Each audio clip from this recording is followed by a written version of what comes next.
Inilah Radio Republik Indonesia. RRI, Radio Tangga Bencana COVID-19.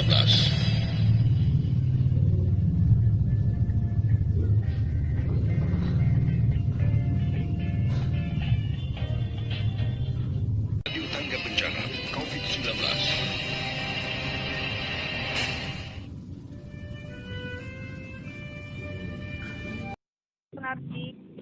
Selamat pagi. Ya, Assalamualaikum warahmatullahi wabarakatuh. Waalaikumsalam warahmatullahi wabarakatuh. Dari studio hari ini Pak Sunardi, kita akan belajar mata pelajaran ekonomi ya. Iya, siap. Iya, mata pelajaran ekonomi kali ini akan mengangkat topik ekonomi bisnis di era digitalisasi. Kebetulan saya di SMP Pertiwi untuk mengajarnya, ya, aktivitas saya. Dan juga saya juga ada beberapa mengajar di beberapa perguruan tinggi, contohnya UIN Sumatera Utara, STE Profesional Manajemen Politik Indonesia, yang tentunya basic dan backgroundnya mengenai ekonomi, gitu. Ya. Seperti itu. Baik Pak, kita akan langsung nanti masuk ke mata pelajaran ataupun topik ekonomi bisnis di era digitalisasi setelah yang berikut ini ya Pak ya. Ya.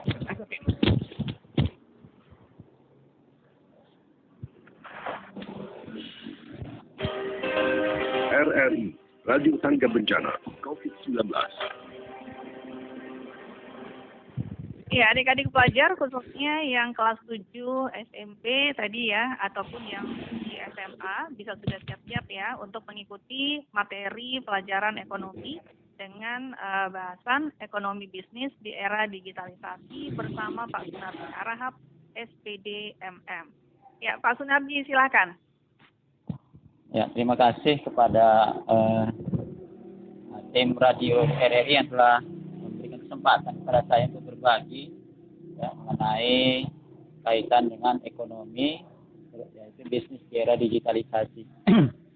Tentunya kita ekonomi ini terkait tentunya sesuatu yang mungkin kita lakukan setiap harinya. Ya. Semua yang terkait dengannya aktivitas kita pasti berkaitan ekonomi. Dari kita mulai kita makan, ya, atau juga kita sampai kita berpergian, itu pasti berkaitan sama ekonomi. Artinya di semua aktivitas kita, di sehari-hari kita tentunya akan tidak jauh dengan kata ekonomi. Pasti mengeluarkan adanya yang namanya pengorbanan.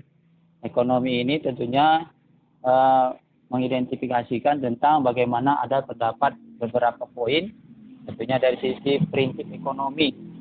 Di mana disinilah letak tadi prinsip ekonomi itu, ya, dengan modal yang sekecil-kecilnya menghasilkan keuntungan yang sebesar-besarnya. Nah, disinilah kita harus lebih pada mendalamkan bagaimana semua yang kita nilai dari ekonomi tadi itu untuk kita berpikir, gitu. Saat ini contohnya kita di dalam bulan Ramadan, bagaimana aktivitas keseharian kita dalam sisi ekonomi, bagaimana kita pengeluaran tadi itu, ya, harus lebih kecil. Karena pendapatan harus lebih besar, pengeluaran harus lebih kecil. Karena itu dari prinsip kita, sehari-hari kita. Tapi kok dari segi bisnisnya, bagaimana kita dengan modal yang sekecil-kecilnya menghasilkan keuntungan yang sebesar-besarnya. Tentunya kita, ibaratnya kita di dalam kita menjual produk, ya, tentunya kita bisa melakukan transaksi itu, ya, transaksi pembelian kita dengan awalnya kita modal kita pembuatan kita produk tadi dengan modalnya cuma 5.000, bagaimana kita bisa untung kita tadi dengan menghasilkan keuntungan yang sebesar-besarnya. Artinya disinilah makanya kita tadi itu kita untung ruginya dari mungkin harga dasar sampai pada tingkat pengoperasionalannya tadi itu ditotalkan hasil lebih tadi itu menjadikan keuntungan. Dan terkait kita saat sekarang ini dengan adanya kita lihat perkembangan, ya, sekarang sudah masuk namanya era digitalisasi. Ya, digitalisasi ini adalah eranya revolusi industri 4.0, 4.0. Artinya disinilah makanya kita untuk bisa kita memanfaatkan potensi ini.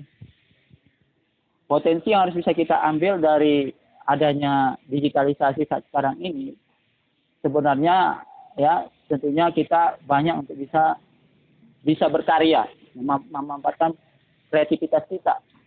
Contohnya kita saat sekarang ini berbisnis apa saja. Contohnya kita bisa buka bisnis kecil-kecilan, misalnya burger. Burger tadi itu bagaimana dengan adanya digitalisasi kita bisa untuk memanfaatkan dari sisi promosinya. Ya, kita kita sekarang ini sudah sangat mudah dengan kita membuat misal daftarkan melalui Google Maps ya, di mana orang sekarang sudah membeli tadi itu dengan sistem pemasaran dengan online.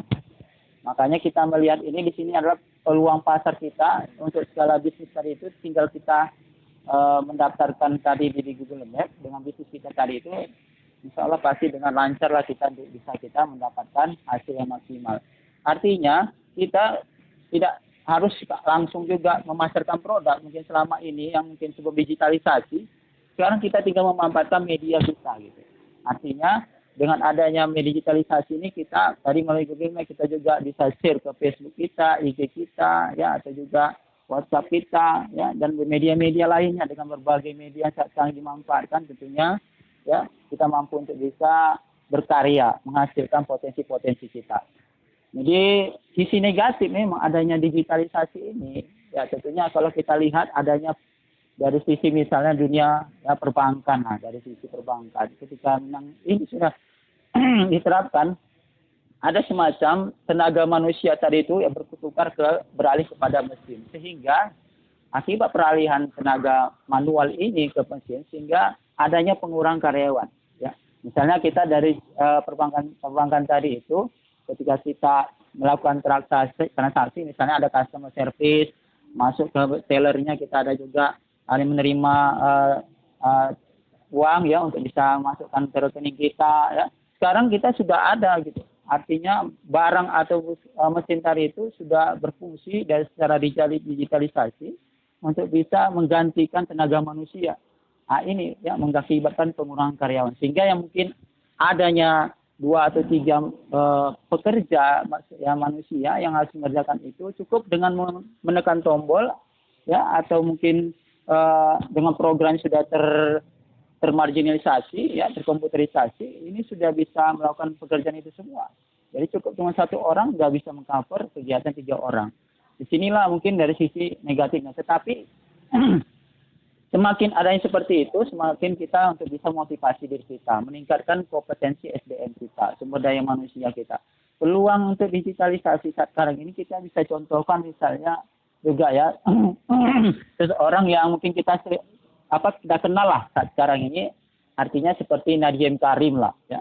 Ini kita bisa jadi inspirasi buat kita ya. Sekarang ini sudah beliau diangkat menjadi Menteri Pendidikan dan Kebudayaan ya. Ini jadi contoh buat kita karena kita lihat contohnya adalah sebelumnya beliau adalah seorang ya penemu atau juga foundernya dari Gojek ya.